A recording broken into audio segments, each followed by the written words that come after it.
Assalamualaikum warahmatullahi wabarakatuh. Kami dari kelompok 2 ingin mempresentasikan salah satu materi dari MKU Bahasa Indonesia, yaitu Fungsi dan Kedudukan Bahasa Indonesia, dengan dosen pengampu Ibu Nugrah Hepti Sismulyasih, SB, SPD, MPD. Adapun anggota dari kelompok 2 terdiri dari Elza Putri Aryani, lalu saya sendiri, Nandita Destri Azahra, Niken Anggun Puspita, Novika Putri Sulistiawati, dan Tuturi Ahlakul Fatimah. Pokok bahasan yang pertama yaitu Dasar Yuridis Bahasa Indonesia. Dasar Yuridis Bahasa Indonesia ini tertuang dalam Undang-Undang Dasar 1945 Bab 15 Pasal 36 yang berbunyi bahasa negara ialah bahasa Indonesia. Yang kedua, Undang-Undang Nomor 24 Tahun 2009 tentang bendera, bahasa, dan lambang negara serta Undang-Undang tentang bahasa. Yang pokok bahasan yang kedua yaitu Kedudukan Bahasa Indonesia. Kedudukan bahasa Indonesia sebagai bahasa nasional. Dalam kedudukannya sebagai bahasa nasional, bahasa Indonesia berfungsi sebagai sarana pemersatu berbagai suku bangsa dan sebagai sarana komunikasi. Sesuai bunyi Sumpah Pemuda butir ketiga, kami, putra dan putri Indonesia, menjunjung bahasa persatuan bahasa Indonesia. Bahasa Indonesia sebagai bahasa nasional kedudukannya berada di atas bahasa daerah dan ia memiliki ciri-ciri dan identitasnya sendiri yang membedakannya dengan kebudayaan daerah.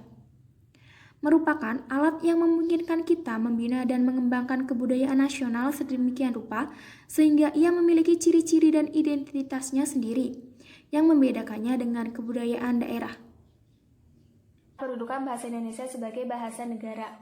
Seperti materi yang telah disampaikan sebelumnya, bahwasannya bahasa Indonesia ini secara resmi dimulai sejak dicetusnya Sumpah Pemuda 28 Oktober 1928. Hanya saja di masa pemerintahan jajahan Hindia Belanda, penggunaan bahasa Melayu ini masih dalam lapangan atau ranah pemakaian yang berbeda. Adapun lapangan atau ranah pemakaian yang berbeda di antara kedua bahasa Melayu dan bahasa Indonesia yaitu yang pertama, bahasa Melayu ini digunakan sebagai bahasa resmi kedua di samping bahasa Belanda, terutama pada tingkat yang dianggap rendah. Sedangkan bahasa Indonesia ini digunakan sebagai gerakan kebangsaan untuk mewujudkan cita-cita kemerdekaan Indonesia. Yang kedua, bahasa Melayu ini digunakan dan diajarkan di lembaga-lembaga pendidikan di bawah sistem pemerintahan jajahan Hindia Belanda. Sedangkan bahasa Indonesia ini digunakan dalam penerbitan buku yang bertujuan untuk mewujudkan cita-cita kemerdekaan Indonesia, baik berupa bahasa pers maupun bahasa dalam hasil sastra. Yang ketiga itu penerbitan di bawah jawatan pemerintahan Hindia Belanda. Nah, ketiga hal perbedaan ini itu berlangsung hingga tahun 1945. Bersamaan dengan diproklamasikannya kemerdekaan Indonesia, jadi saat itu pula lah bahasa Indonesia dijadikan sebagai bahasa negara. Hal ini dinyatakan pada Undang-Undang 1945 Bab 15 Pasal 36. Adapun fungsi bahasa Indonesia sebagai bahasa negara yaitu yang pertama, bahasa sebagai bahasa resmi kenegaraan, contohnya seperti pidato-pidato presiden. Yang kedua itu bahasa resmi sebagai pengantar di lembaga pendidikan dari mulai taman kanak-kanak hingga ke perguruan tinggi. Yang ketiga itu bahasa resmi di dalam perhubungan pada tingkat nasional untuk kepentingan perencanaan dan pelaksanaan serta pemerintah. Contohnya pada penyebaran informasi kepada masyarakat. Yang terakhir itu bahasa resmi di dalam pengembangan kebudayaan dan pemanfaatan ilmu pengetahuan serta teknologi modern. Saat ini fungsi bahasa Indonesia juga semakin bertambah, salah satunya itu sebagai media massa, di mana media massa ini dijadikan sebagai tumpuan kita untuk menyebarluaskan bahasa Indonesia yang baik dan benar. Terima kasih. Wassalamualaikum warahmatullahi wabarakatuh.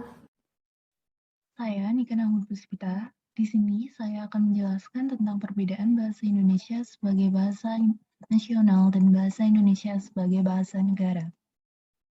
Yang pertama dari segi wujudnya.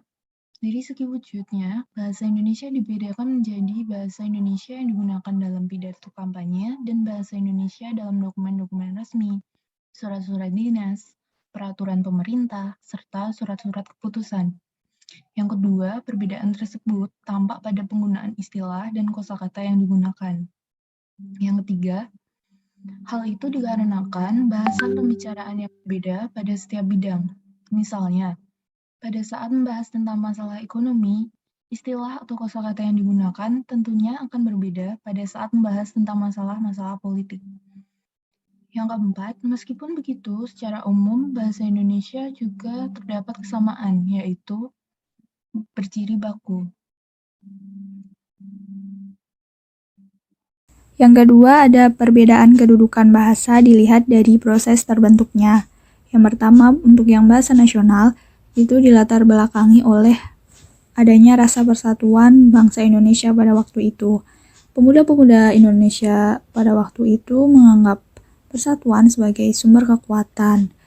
Nah, salah satu sarana untuk menunjang persatuan adalah komunikasi. Oleh karenanya, bahasa Indonesia ditetapkan sebagai bahasa nasional dengan pertimbangan kesejarahan dan kondisi bahasa Indonesia yang lingua franca itu.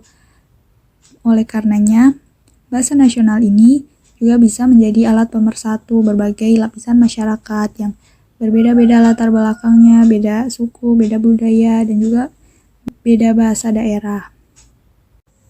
Kemudian ada kedudukan bahasa Indonesia sebagai bahasa negara yang dilatar belakangi oleh kondisi bahasa Indonesia itu sendiri, yang secara geografis pemakaiannya itu sudah menyebar hampir ke seluruh wilayah Indonesia, dan juga hampir dikuasai oleh sebagian besar masyarakatnya. Jadi, penggunaan bahasa Indonesia sebagai bahasa negara dapat diterima dengan mudah oleh masyarakat Indonesia.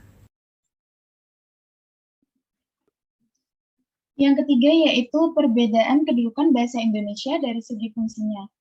Fungsi kedudukan bahasa Indonesia sebagai bahasa nasional sangat berbeda dengan fungsi kedudukannya sebagai bahasa negara dan dapat dilihat pada pemakaiannya.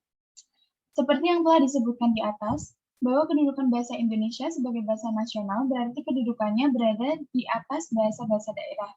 Sedangkan kedudukan bahasa Indonesia sebagai bahasa negara tertuang dalam Undang-Undang Dasar 1945, Bab 15, Pasal 36 yang berbunyi, bahasa negara ialah bahasa Indonesia.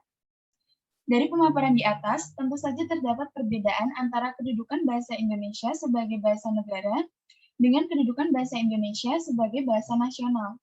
Berikut ini beberapa perbedaannya.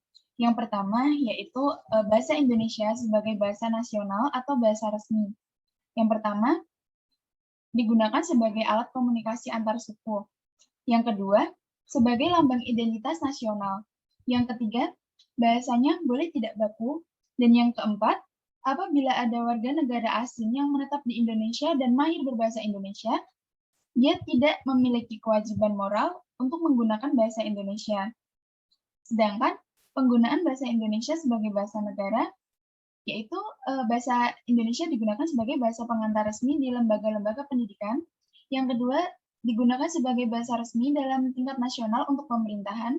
Yang ketiga, bahasanya lebih baku.